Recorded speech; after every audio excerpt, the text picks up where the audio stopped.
우시아의 손자하고 요담의 아들인 유다 왕 아하스 때, 아하스 왕 가장 악했던 왕 중에 하나입니다. 너무 악해가지고 자기 아들을 불 가운데 지나가게 하고, 뭐, 별의별 우상을 다 섬기고 그랬던 왕이거든요. 그래서 이 왕 때에 아람 왕 르신과 그 다음에 르말리아의 아들은 베가입니다. 그 북이스라엘에서 베가 다음에 호세아 다음에 그 다음에 멸망을 하죠. 그래서 그 베가 왕도 악한 왕이에요. 근데 솔직히 유다 왕 아하스보다는 그 자기 아들을 불 가운데 지나가게 하는 그 왕보다는 그나마 낫습니다. 근데 뭐 둘 다 악한 왕이긴 하죠. 이 둘이서 연합을 해서 아람 왕 르신, 그러니까 다메섹 왕 르신과 베가 왕이 연합을 해서 예루살렘을 쳤어요. 근데 능히 이기지 못합니다. 혹이 다윗의 집에 고하여 가로되 아람이 에브라임과 동맹하였다. 에브라임은 당연히 북이스라엘이거든요. 베가 왕과 동맹하였다 함으로 왕의 마음이 굉장히 좀 그 두려워했던 거예요. 바람에 흔들리는 것처럼 흔들렸더라 합니다. 이거에 대해서는 다 기억나시죠? 열왕기하 16장의 얘기였습니다. 베가 때 이 아하스 왕 그리고 또 전쟁이 일어났던 거 예루살렘을 에워싸기는 했는데 이기지 못했었다라고 나왔잖아요. 그래서 둘 다 악해요. 그래서 하나님 보시기엔 둘 다 악하니까 그냥 이기지 못하게 내버려 둔 거고 이사야서를 통해서 보면은 하나님께서 은혜를 내린 거예요. 그래서 완전히 그 무너지지는 않게 하나님께서 그루터기를 남겨두고 계시는 겁니다. 그래서 이럴 때에 여호와께서 이사야에게 이르시되 너와 너의 아들 스알야숲은 이 스알야숲이 뭐냐면은 남아있는 자들은 돌아온다는 거예요. 그래서 6장 마지막에서 그루터기는 남아서 그 남아있는 것 같이 거룩한 씨가 이 땅에 그루터기니라 그랬잖아요. 그래서 이사야의 아들의 이름이 이거예요. 남아있는 자는 돌아온다라는 뜻입니다. 그래서 하나님께서 너의 아들 그 남아있는 자는 돌아온다랑 같이 가라. 그 말이 무슨 뜻이냐면은 내가 여기서 건져내주겠다라는 명확한 사인이죠. 그렇습니다. 그래서 이름을 이렇게 아예 지어줬던 겁니다. 그래서 너의 아들 남은 자는 돌아온다. 스알 야습하고 같이 그 윗못 수도 끝 세탁자의 밭의 길에 가서 아하스를 만나라. 아하스 왕을 만나서 그에게 이르기를 너는 삼가하며 종용하라. 이것은 좀 조심하고 그 잠잠하라 그런 뜻이죠. 그래서 아람 왕 르신과 르말리아의 아들 베가 왕, 그 북이스라엘 왕이 심히 노할지라도 연기나는 두 부직갱이 그루터기에 불과하다. 두려워하지 말고 낙심하지 말아라. 그래서 아람과 에브라임 왕 르말리아의 아들 베가가 악한 꾀로 너를 대적하여 이르기를 우리가 올라가서 유다를 쳐서 그것을 그 고나게 하고 우리를 위해서 그걸 다 파하고 다부엘의 아들을 그 중에서 그 왕으로 삼자 그러거든요. 다부엘이 누군지는 모르겠어요. 근데 다부엘의 아들을 하나 선택해가지고 그냥 유다의 왕으로 삼으려고 하는 거예요. 유다의 왕을 밀어버리고 아하스 밀어버리고 유다의 왕을 따로 세우려고 하는 건데 이게 사실 하나님 입장에서 보면은 그래도 돼요. 왜냐하면은 너무 유다가 악하기 때문에 유다 왕이 악하기 때문에 아하스 왕이 얘를 그냥 죽여버리고 다른 애 세우는 게 낫겠지 않습니까? 이런 경우가 꽤 있었어요. 하나님의 마음이 그랬던 경우가 꽤 있습니다. 예를 들면은 이스라엘 사람들이 죄를 지니까 하나님께서 모세 너 피해 있어라. 내가 다 죽여버리겠다 그랬어요. 그리고 내가 모세 너를 통해서 다시 시작하겠다. 아브라함을 통해서 시작한 것처럼 모세 너를 통해서 다시 시작하겠다. 그런 뜻이었거든요. 내가 다시 시작하겠다. 그런 식으로 말하면서 이제 싹 쓸어버리고 다시 시작하는 거죠. 사실 생각해보면 노아도 그랬고. 이런 경우가 자주 있었습니다. 사실은. 하나님의 마음은 좀 그런 게 있었습니다. 그래서 그 밀어버려도 되는데 근데 이것을 하나님께서 참아요. 왜냐하면 아하스를 죽이면 안 돼요. 왜냐하면 다윗의 씨기 때문에 그렇습니다. 다윗의 씨는 이어져야 돼요. 그리고 다윗의 씨는 이어지고 다윗의 그 줄기에서 싹이 나와야 돼요. 네. 그 줄기를 하나님이 끊어내질 않는 거예요. 그러니까 아하스를 하나님이 참아주고 예루살렘이 완전히 에워싸졌으나 이기지 못하는 그런 일들이 일어났던 겁니다. 하나님의 오래 참으심인 거죠. 하나님의 말씀은 반드시 이루어지고 하나님의 오래 참으심, 뭐 자비하심 그런 것들이 여기서 다 드러나는 겁니다. 하나님께서 아예 이사야 선지자를 통해서 그 악한 왕에게 가가지고 걱정하지 말아라, 걱정하지 말아라 이런 식으로 얘기를 하는 거죠. 그래서 주 여호와의 말씀에 이 계획이 서지 못한다, 이루어지지 못한다. 대저 아람의 머리는 다메섹이고 다메섹의 머리는 르신, 그 르신 왕이죠. 아람에서 있는 왕입니다. 그리고 에브라임의 머리는 사마리아고 사마리아의 머리는 르말리아의 아들 베가 왕입니다. 북이스라엘 왕. 걔네라고 해도 65년 내에 에브라임이 패하해서 다시는 나라를 이루지 못하리라. 만일에 너희가 믿지 아니하면은 정령이 굳게 서지 못하리라 하셨다 할지니라 라고 말씀하시는데 정확하게 65년 후에 북이스라엘이 멸망합니다. 예. 이 말이 끝나자마자 지금 아하스 2년 차에 전쟁이 일어난 건데 아하스 2년부터 아하스는 15년, 그 다음에 히스기야는 29년, 므낫세 22년 해가지고 합치면은 이게 66년이 돼요. 근데 65년이라고 나와 있잖아요. 근데 왜 그게 66년이 65년이 되냐면은 히스기야가 죽은 다음에 다음 왕이 일어설 때, 므낫세 왕이 일어설 때 히스기야가 12월 31일 날 죽는 게 아니죠. 그쵸? 그냥 한 6월쯤에 죽을 수 있잖아요. 그럼 히스기야 말년과 므낫세 1년이 같은 연도예요. 이런 식으로 합쳐지기 때문에 1, 2년의 차이가 나요. 그래서 예수님이 언제 태어났냐를 계산한 거 여러 왕들이 몇 년, 시저 왕 몇 년, 그 다음 왕 몇 년 해가지고 쫙 하는데 이게 겹치는 거예요. 연도들이. 그래서 그거를 갖다 계산을 갖다 해가지고 딱 해서 예수님이 이때 태어났다 해가지고 그때를 AD 1년으로 잡는데 그 아도도미네 해가지고 예수님이 태어난 게 이때다라고 했는데 이게 계산이 안 맞아요. 그래서 예수님이 좀 그 전에 태어났어요. 그래서 그게 조금 안 맞아요. 그게 그래도 굉장히 잘 맞춘 거예요. 근데 이거에 대해서 사람들이 왜 66년인데 65년이라고 하냐 그러는데 그런 것 때문에 그렇습니다. 하나님의 말씀대로 65년 내에 실제로 북이스라엘이 멸망을 당합니다. 여호와께서 또 아하스에게 일러 가라사대, 지금 악한 왕이죠. 남유다의 그 자기 아들을 불에 지나가게 한 왕, 그에게 일러 가라사대, 하나님의 말씀이 계속 악한 자에게 허락이 되고 있는데 너는 너의 하나님 여호와께 한 징조를 구하되 깊은 데서든지 높은 데서든지 구하라. 그래서 이 징조를 구하라라고 하는 것은 하나님 입장에서 굉장히 좀 배려를 한 거예요. 하나님 징조 보여주는 거 별로 안 좋아하죠. 예수님께서 물론 많은 표징과 그런 걸 했지만 사람들은 어떻습니까? 그거 갖다 안 믿어요. 그래서 뭐라고 하냐면은 하늘에서 내리는 표적을 우리에게 주소서 그러잖아요. 그래서 하늘에서 불이 떨어지든지 만나가 떨어지든지 그런 걸 원하지 이 땅에서 일어나는 기적들은 별로 원하지를 않아요. 오병의 기적을 이뤘음에도 불구하고 모세는 우리에게 하늘에서 만나를 내렸나이다 그런 식으로 말해요. 그러니까 오병의 기적 갖다 안 되는 거예요. 하늘에서 내려와야 되는 거예요. 무조건. 그래서 예수님께서 보여준 표적은 그때는 뭐였냐면 요나의 표적밖에 없다 그러셨고 요나의 표적은 당연히 너네는 내가 하나님 말씀을 전에도 안 믿고 회개 안 하지만 이방인들은 믿고 회개한다가 요나의 표적입니다. 또 하나의 그 요나의 표적이 그게 뭐냐면 3일 동안에 물고기 뱃속에 들어갔다 나온 것처럼 예수님이 3일 만에 죽은 자 가운데서 살아나시는 걸 얘기하는 거고요. 그리고 또 하나의 한 것이 뭐냐면은 메시아로서의 하는 걸 했어요. 가난한 자들에게 복음이 전파되고 눈먼 자가 눈을 뜨고 벙어리가 말을 하고 귀가 열리는 안지맹이가 일어서는 그 메시아의 기적을 예수님이 한 겁니다. 그래서 실로암에서 그 소경을 고치니까 사람들이 당신 누구냐 빨리 얘기 좀 해달라고 말할 만큼 급해졌던 거거든요. 왜냐면 메시아니까. 그래서 그 징조를 구해도 예수님이 잘 안 해주려고 하거나 막 그랬었어요. 해줘도 그게 전부 다 메시아에 관련된 것만 해줬고 얼마든지 하늘에서 불 떨어지게 하거나 그럴 수 있죠. 근데 안 했어요. 근데 징조를 구하라라고 말하는 것 자체가 뭐냐면은 워낙에 악한 왕이니까 네가 징조를 구해서라도 믿어라라고 하나님이 굉장히 배려를 한 거예요. 수준에 맞춰준 겁니다. 근데 그 주제에 나는 구하지 않겠다. 나는 여호와를 시험하지 않겠다 한지라 라고 말합니다. 이게 믿음이 좋은 게 아니에요. 하나님이 하라고 했으면 해야지.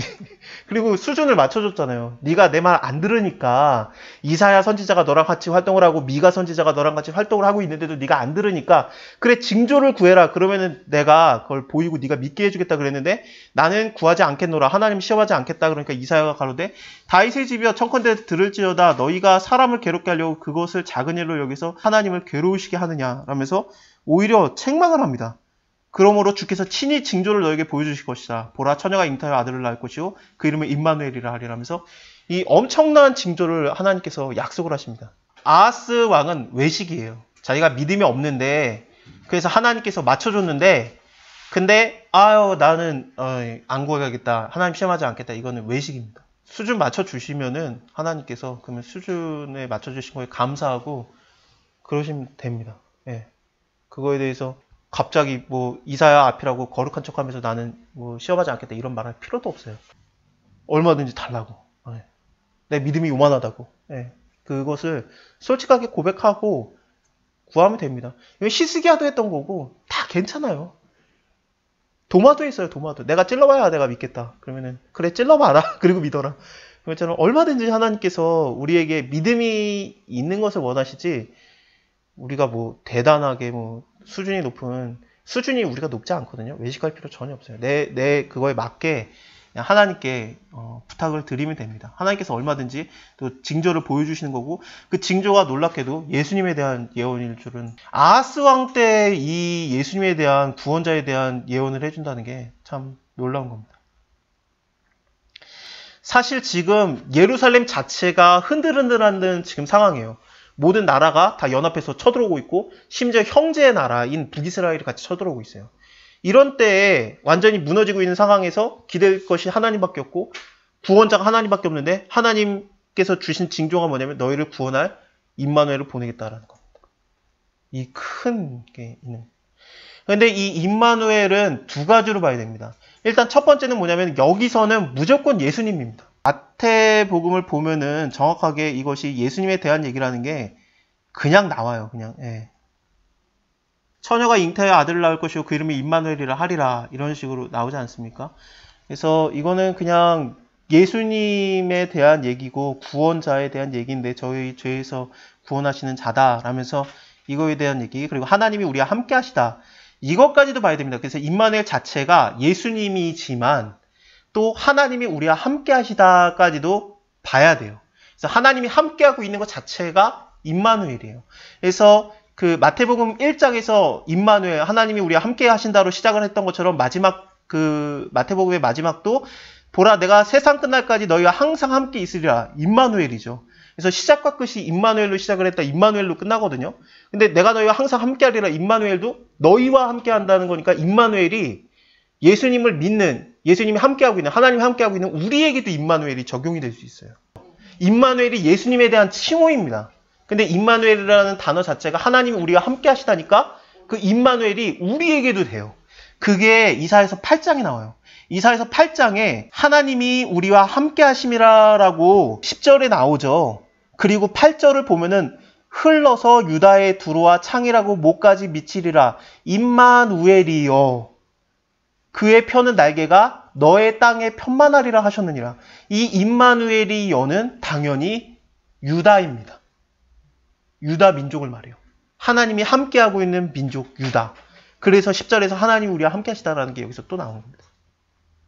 그래서 이 임마누엘은 예수 그리스도, 그 다음에 하나님이 함께하고 있는 우리와 둘 다 적용이 가능한 겁니다. 그래서 15절에서 나오는 거는 예수님에 대한 얘기를 말하는 게 아니라 15절부터는 유다에 대한 얘기로 다시 넘어오는 거예요. 그가 악을 버리며 선을 택할 줄 알 때에 미쳐. 이 때에 미쳐라는 게 어떻게도 번역이 가능하냐면은 그때까지라고도 돼요. 그래서 그가 악을 버리며 선을 선택할 때까지 버터와 꿀을 먹으리라 라고 볼 수 있습니다. 버터와 꿀을 먹는다는 게 뭔 소리냐면은 우유를 저으면은 버터가 되거든요. 그래서 이 버터를 먹는다는 거는 그 모유를 띄었다라는 거예요. 이유식 먹는다. 꿀 먹는 것도 그렇죠. 꿀 먹는 거 애기 먹으면 큰일 나죠. 좀 지나야지 꿀을 먹을 수 있거든요. 이 말이 뭐냐면 너희가 유다 너네가 저 때면은 이 악과 선을 택할 줄 알 때에 이 아이가 악을 버리며 선을 택할 줄 알기 전에 너희가 미워하는 두 왕이 땅에 패한 바 되리라. 그래서 금방 이거 해결해 주겠다라는 하나님의 약속입니다. 실제로 하나님께서 해결을 해줬습니다. 어떻게 해결했습니까? 안 좋은 방법이었지만, 그렇죠? 아하스 왕이 하나님을 덜 믿고 아스루 왕에게 돈을 보내서, 그래서 아스루 왕이 다메섹으로 쳐들어가서 그 북이스라엘과 다메섹이 지잖아요. 아하스 왕이 고맙다고 다메섹에 가가지고, 다메섹에 아직까지 아스루 왕이 있었으니까 거기 가가지고 고맙다고 말하려고 간 다음에 제단을 보고 와가지고 제단 문양을 그대로 그려가지고 보내가지고 대제사장이 제단 만들어가지고 하나님의 성전에서 그 다메섹 왕이 섬기던 신의 제단과 하나님의 신의 제단이 섞여버리잖아요. 그쵸? 그런 일이 있었죠. 예, 그것이 보여지는데 하나님이 다 알았을 거예요. 미래를 다 아시니까. 근데도 내가 이 땅에서 너네를 미워하는 그 두 왕, 르신 왕, 그 다음에 북이스라엘 왕인 베가 왕을 내가 패하여 없애버리겠다라는 것을 약속을 해주시는 겁니다. 여호와께서 에브라임이 유다를 떠날 때부터 당하여 보지 못한 날을 너희와 너희 백성과 그리고 너희 아버지의 집에 임하게 하시리니 곧 아스루 왕이 오는 날이라. 그래서 아스루 왕이 와가지고 이것을 하겠다라는 것을 하나님이 이미 다 얘기를 해주시는 겁니다. 아스루 왕이 와가지고 해결을 하는 것을 하나님이 얘기해 줬는데 이것을 하나님의 말씀을 완전히 믿지 못하고 좀 당기려고 했었을 가능성이 있지만 아하스 왕이 어쨌든 돈을 보내가지고 그 아수르의 힘을 끌어당긴 거거든요. 그거에 대해서 하나님이 분노하십니다. 네가 나를 믿은 게 아니라 아수르 제국의 힘을 믿은 거다라고 다음 장에서 당장 나와요. 그래서 여호와께서 다시 내게 일러 가라사대 백성이 천천히 흐르는 실로아물을 버리고 르신과 르말리아의 아들 베가 왕을 기뻐하였다. 정확하게는 뭐 부러워하였다 혹은 두려워하였다라고도 볼 수 있습니다.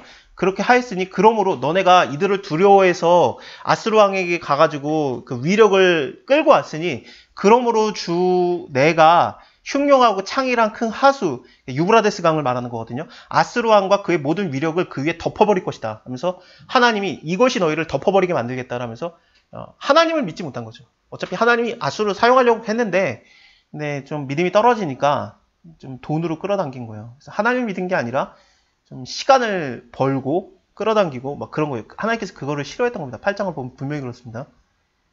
여기 18절을 보면 그날에는 여호와께서 애굽 하수에서 먼 지경의 파리와 지금 아스루 왕이 오는 거 아시리아 제국이 오는 걸 얘기하고 있는데 그것뿐만 아니라 애굽의 군대가 또 온다는 거를 얘기하고 있는 거거든요. 파리라는 표현을 하면서 그래서 파리가 온다라는 거 이거는 요시아 왕 때 애굽이 진짜로 쳐들어왔었죠. 좀 미래의 일입니다만 나중의 일입니다만 그리고 아수르의 땅에 그 벌들을 부르신다. 이것은 당연히 아수르의 왕이 쳐들어오는 것 그걸 얘기하고 있습니다. 다 와서 거친 골짜기와 바위 틈과 가시나무 울타리와 모든 초장에 앉으리라. 그날에 주께서 하수 저편에서 그 빌려온 칼을 아수르 왕으로 이 빌려온 칼이라는 게 아수르 왕이에요. 그래서 빌려온 칼로 갖다가 유브라데스 건너에 있는 그 칼로 너희를 갖다가 밀어버릴 것이다. 그래서 그 너희의 백성의 머리털과 발털을 미실 것이요 수염도 깎으리라. 뭐 털 빌리는 게 그렇게 두려운 건 없는데 근데 수염이 깎인다 이런 뜻이 뭐냐면 아마도 그 수치를 당하게 된다 그런 뜻이거든요. 수염 깎이는 것은 굉장히 좀 부끄러워했었죠. 그래서 요셉 같은 경우에도 애굽에 갔었지만 수염을 안 깎았었어요. 종 주제에 고집이 엄청났던 거죠. 그래서 감옥에까지 들어갔는데 수염을 안 깎았어요. 전옥이 다 믿어줬잖아요. 그래서 자유롭게 활동을 할 정도로 그랬어요. 그래서 뭐 술관원장과 떡관원장이 걔네가 있다가 나중에 한 명이 복직이 된 다음에 내가 그 보디발 집에 있는 거기에 그 감옥에 한 소년을 알고 있다라고 얘기를 하지 않습니까?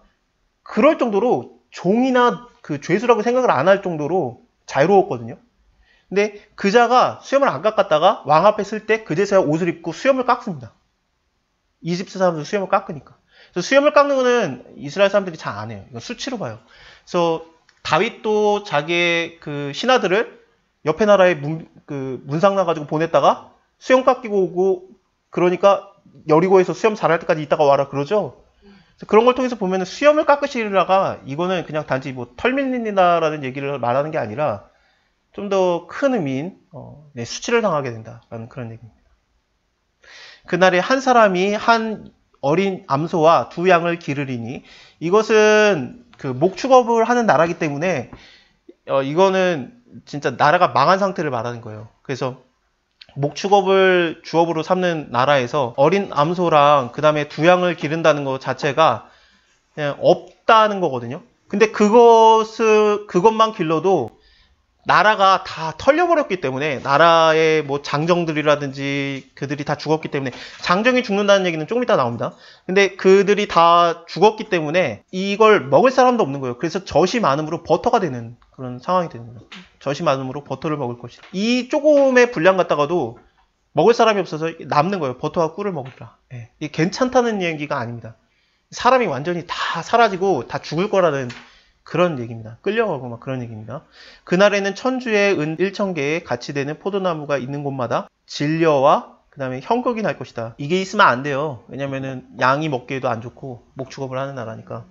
그리고 밭에서 하려면 이것도 찔리고 그러니까 이게 없어야 되거든요. 그래서 안에서 좀 나쁜 것들이 일어나는 거. 온 땅에 그 찔레랑 그 다음에 가시나무가 있으므로 그 살과 화살입니다. 그리고 활을 가지고 그리로 갈 것이고 보습으로 갈던 산에도 진려와 현극가닥에 두려워서 그리로 가지 못할 것이다. 그 땅에 소를 놓으며 양에 밟는 곳이 되리라.